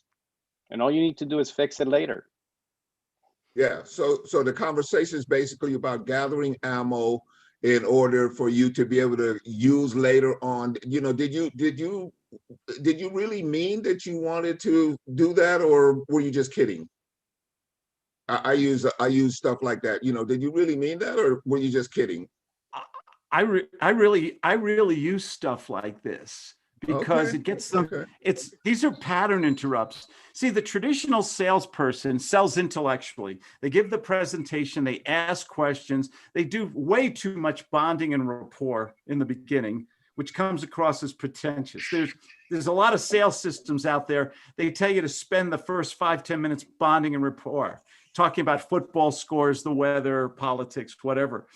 And and when you do an intellectual presentation, you're not hitting those emotional triggers, to get this guy, so you sound different from all the other people that have called him up. So we try to, when I go and use reverse psychology, I go positive or negative. Absolutely. On this guy.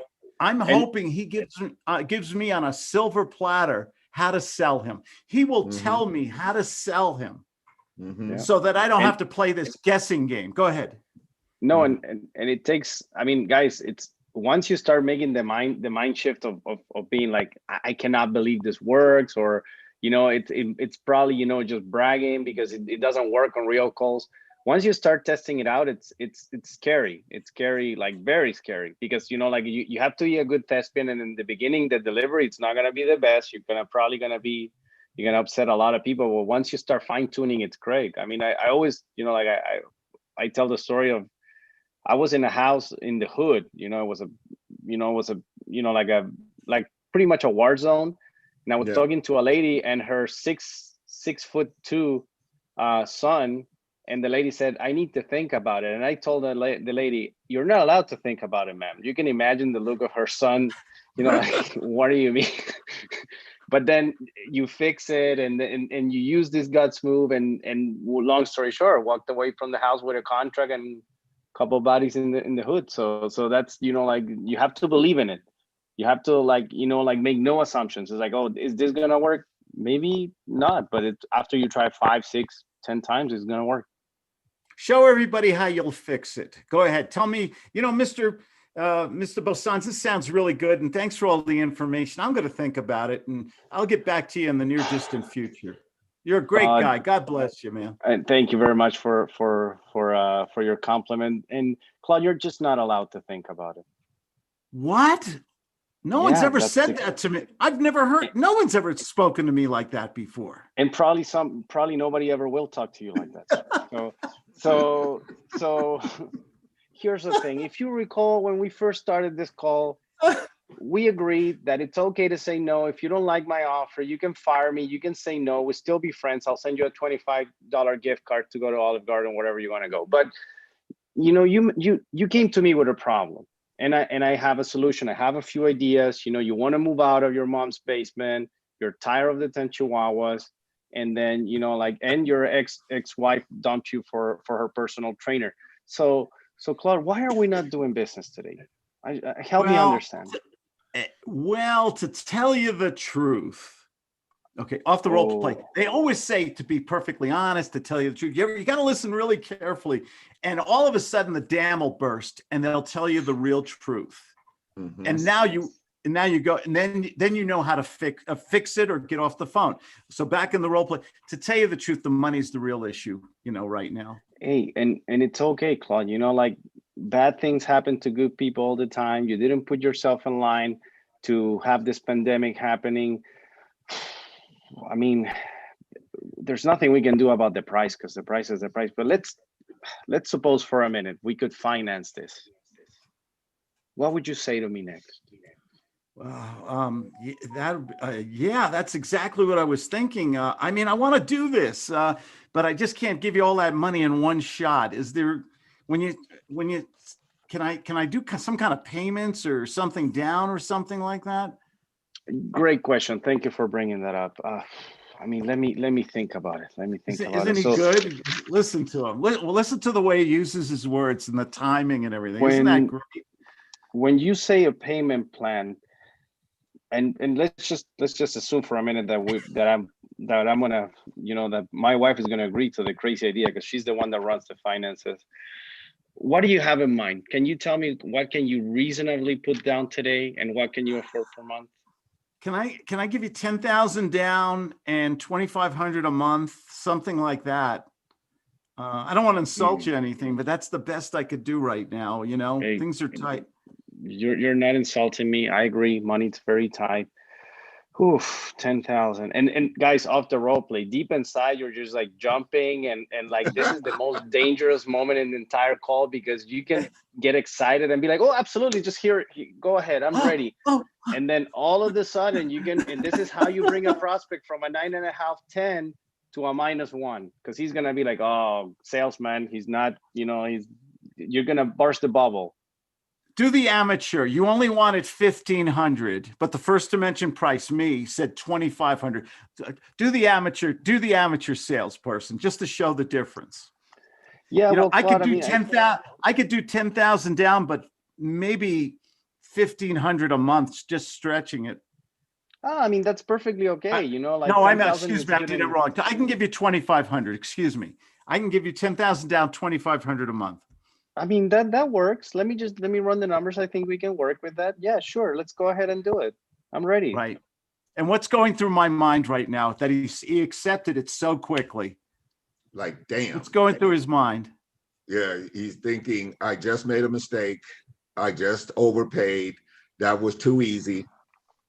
And what does that guy do? And what does that guy do the next morning when he calls him back up? He's gonna Have buyer's regrets. remorse and tries to change the terms. Guys, remember this. Remember this. Nobody likes leaving money on the table. It's just who we are in nature. If there's even a hint of that whenever you close a deal with a seller or with a prospect, it's gonna come and bite you in the next 24 to 48 hours. You need to struggle and they need to feel that they're getting the absolute best deal they can from you, that they squeeze every penny out of you. So that way, and we need to make them feel that way. It's our responsibility to make them feel that they won, that they, you know, like, and you can give them a compliment. And even if it's, you know, if deep inside, you know, you could have settled for way less, but you can just say, sir, oh my God, you're a great negotiator. You beat the crap out of me. I mean, you must, I mean, and when you make them feel that good, what's going to happen in their mind is that they're going to be like, I got the best possible deal. I better stick to it. I better not change my mind. Mm-hmm. What's the prospect going to say to his wife later that night after a conversation? Oh, I got this guy. This guy called me, thought he was gonna jam me, but I got exactly what I wanted out this guy. You should have seen me, honey. So guys, forget about. I mean, we have to keep it clean, right? Because we're live streaming, right? We have to keep it clean. Yes. Right, Justin, Victor. Here, So, if you need to keep here's some. Here you go. Yeah. So, but I mean, forget about win-win, guy. Win-win is just, it should be actually named wimp because it's not like you can, I mean, as long as the deal it's fair, it's reasonable, and both parties walk away from it feeling that they're satisfied and they actually, you know, got the absolute possible deal, and you know, like the husband is gonna brag to his wife at the end of the night. That's good. That's good. There's no shame in that. Okay. So did that help, Mark? A lot of redirection, a lot of putting the pressure. Who should feel the pressure in a sales conversation? The prospect, or the gut salesman? The prospect. If you're feeling pressure, you're doing something wrong. Exactly. You want to give. I gotta go, really guys. I have a call. It was great seeing you. I mean, see you guys on Monday. Take care. Thanks, Felipe. Thanks for coming through, buddy. Bye-bye. I got to go too, guys. This was fun. I didn't mean to interrupt your flow here or anything. You know you're not interrupted. We appreciate you showing up and showing out, Claude. Thank you so much. Have a great day, guys. Make some money. Yeah, thanks. You do the same. Bye-bye. Bye-bye. Yeah, well, we could not have asked for anything better than that, right? That was perfect. Yeah. So you know what I did. We should be paying for a bonus on them. I'm sorry, what you say, Edward? I say we should be paying for a bonus for that one. Okay, my email is in there, and you can just use that on your Zelle payment. Hey, so we were definitely on track. We were exactly where we were. He just took it a little bit further in terms of that. But you want to, stay in line with just having that person convince you that this is the absolute best house and best neighborhood. And because you're not attached to it yourself, Mark, in this case, if it was your own house, you could probably tell me some things about why you thought your house, if you really did feel that way, right? If you really did feel like your house was, top shelf and worth more than the neighbor's house or whatever, you would have no problem trying to sell me on that particular scenario, like at all. Exactly. Yeah. So you just keep asking the question. One thing that Felipe said that I have kind of had to get back to using is, what would you say to me next? What would you say to me next? That's a great line, because it basically has them now create a scenario in their mind, and then they move forward in their thinking to determine what their response to that would be. So you're already setting the groundwork, painting the picture in their mind, and planting them squarely in it. And that's where somebody needs to be when they're making these decisions, right? They need to be squarely in that place where they feel like they are in control, right? But at the same time, feeling like, there's a pressure on them to make a decision, do a deal, get this deal handled, et cetera, et cetera. Jimmy, you were going to say something? Like, how do you, I heard Felipe talking about, it's kind of like a psychology thing. Like, how can you get more into their mind? Why are you actually trying to get, what you're trying to get as a buyer? How can you get more deep into their mind? I guess my answer to that would be high quality questions. Okay. Okay, that was Felipe. He was saying he had lots of fun on the call. And he'll try to get back in here again next Wednesday, which would be awesome. But I think that the answer to your question is basically, asking high quality questions. And, one of the questions that I find that works is, why should I? Why should I? Why should I buy your house? Gotcha. What makes your house so, so attractive? And I don't mean to put you on the spot on that, but, there's obviously something that you feel that makes your house worth at least the same price as the highest priced house in your neighborhood. What is that? And they'll start to tell you. They'll be like, yeah, well, my house has da da da da da, and I did such and such and such and such, and da da da, yeah, but I don't know, I mean, at the same price point,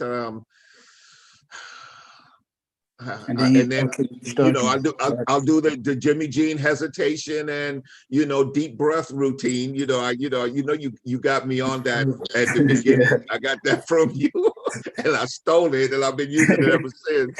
Yeah, I noticed. I say, man, you've been doing real good with that struggle. You take that pause, relax. Yeah, man, you do a good. You were the first one that really brought that to my attention and really demonstrated the high quality responses that you can elicit and the depth and even to answer your own question on that, some of it is just to just wait and just hesitate and just kind of be thinking about it and making them feel like you're getting ready to pull away from this deal. Like, I don't know, Mark. Man, I mean, all things being equal,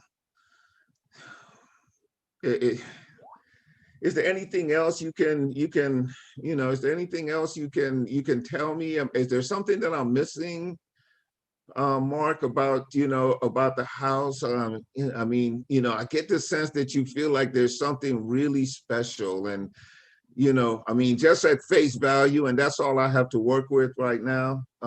You know, can you tell me anything else? You know, because I get the sense, Mark, that there's something, you know, really special that you feeling right here about this property. You know, you mind sharing that with me? Well, I think it's just that I've lived here for so long, you know, maybe that might not be something that interests you, but you know, we've just had a lot of great memories here and you know, have loved it. Why have you lived there so long? Why haven't you thought about moving before? What is that thing that has you just, you know, stay there for this long?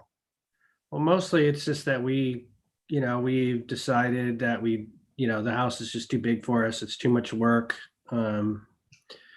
You know, or don't want to crawl up and down the stairs. Oh, okay. So the stairs are a problem for you? Yeah.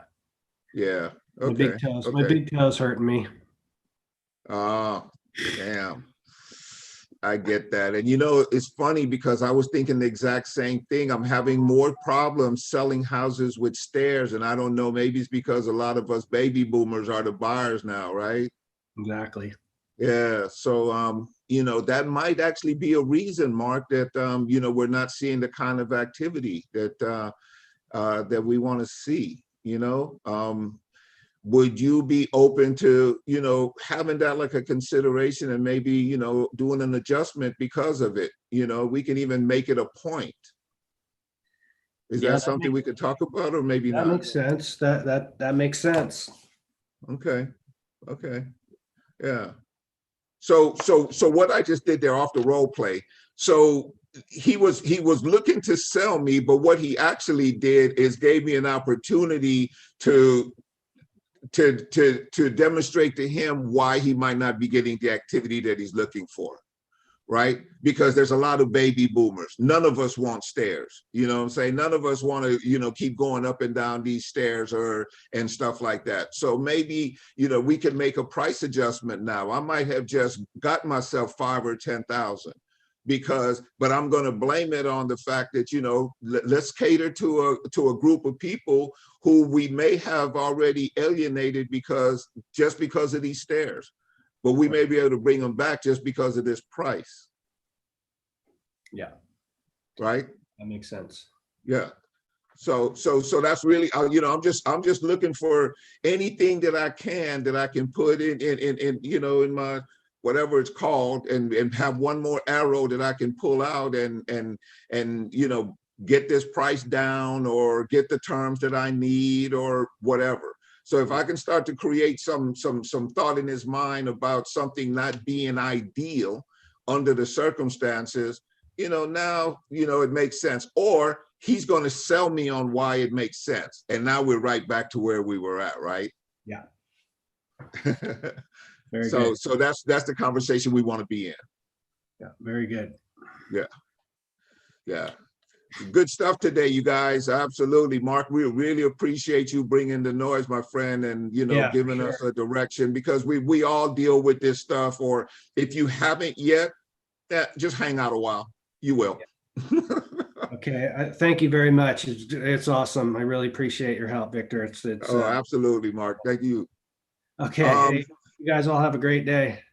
Oh, okay, Mark, you're signing off? Yeah, I gotta make some calls. You go make some calls, buddy. Go get them. All right. Thanks so much. Later. All right. All right, you guys. Well, looks like we got about 5 minutes left. Hey, Sam, is it pronounced Lewin? Lewin? Yes, Lewin. Lewin. Okay. Hey, I've never seen you on the call before, man. Just wanted to extend you know, a warm welcome and, you know, appreciate you being here and everything. And if you have any questions or there's anything, you know, you'd like to share with the group, we would definitely appreciate it. We're here every Wednesday from 9 a.m. to 11 a.m. Pacific time. And you're always welcome. Oh, thanks, Victor. Maybe next week I'll just probably have a role play, ask you for a role play on what my I guess profession, my side gig. Okay. Yeah. Okay. All right. Yeah. Whenever you're ready, you know, I'm always up for the challenge to see, you know, if something. And, you know, one thing I do want you guys to know, is that I am not on here to try to be, you know, the expert, the end all of this conversation and stuff. Basically, I'm just a moderator and leading a conversation that allows us to practice the skills that, you know, most of which have to do with the methodology that Claude Diamond teaches called the gut sales system.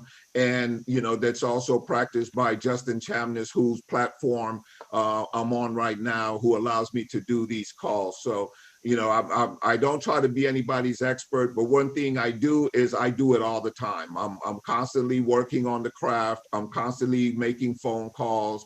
I have a lot of conversations with people. I try to get better every time I go out there. So, you know, that's kind of who I am as far as this conversation goes. So, and the other thing is that I will try to give you anything that I have available to give you. Like, you know, I operate from the law of abundance. I never operate from scarcity. I believe that there's enough deals out there. There's enough houses out there. There's enough motivated sellers out there.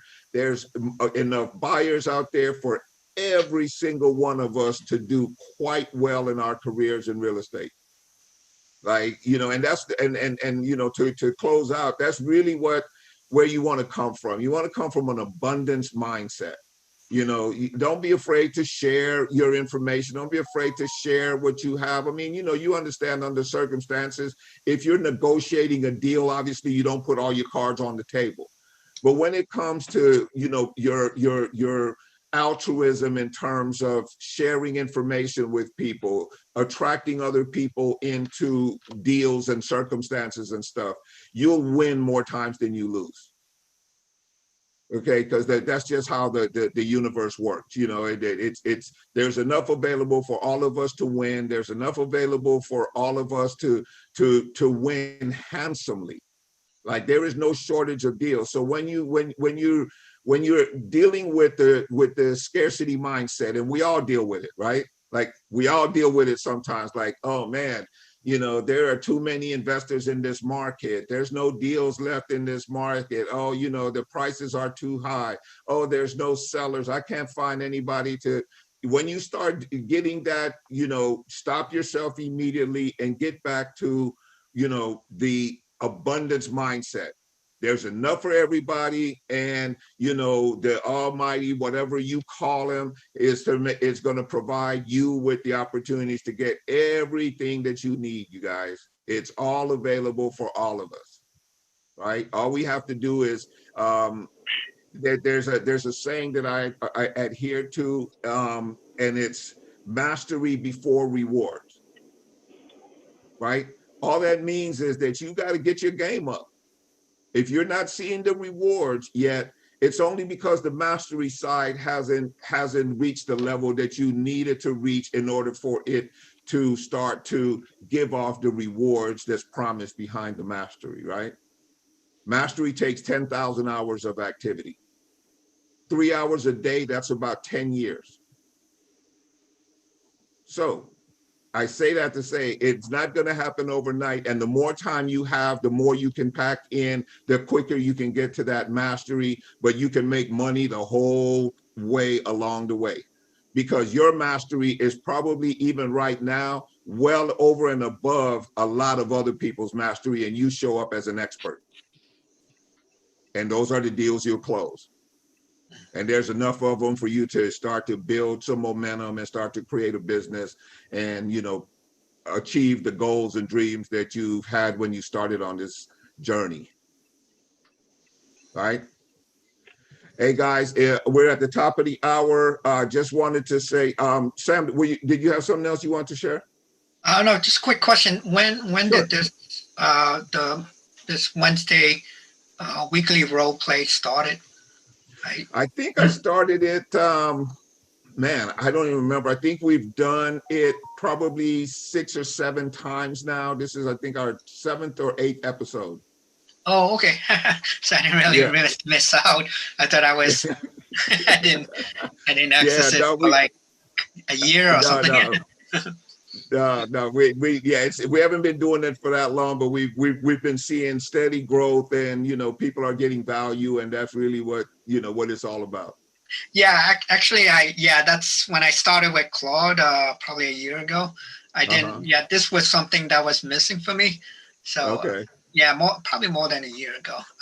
Yeah. Yeah. So I'm very happy that, that you have this, we have this. Yeah. Absolutely, man. I appreciate that. I'll be here. I get tremendous value out of it. And you guys always bring the noise. So let's see, let's do a quick roll call. Sam, appreciate you being here. Obviously, Jerry Smith, my man, Aaron, Jaime, love you, man. Mag, Curtis Smith, always in the house. Vernon DeShields, good to see you. Damon Boudreau, my man. Sean, Lou, David, and we lost a few other people. Jimmy was here earlier. We had a few other people on the line with us. Just want to say thank you to all you guys. Appreciate you all being here. Look forward to next week. If you guys have any scenarios or you run across things this week in your phone calls that challenge you, bring them to the table on Wednesday and let's see if we can work through some of the stuff. Everything that you are going through is going to assist and support us when we get to that particular obstacle or roadblock. So, everything you bring brings value to the whole group, and we appreciate everybody for it, all right? Hey, you guys have an outstanding week. Have an awesome week. Thanks so much for being here. Appreciate your participation, and let's go make some money, guys. Thanks, Victor. Thank you, Vic. All right, take care now.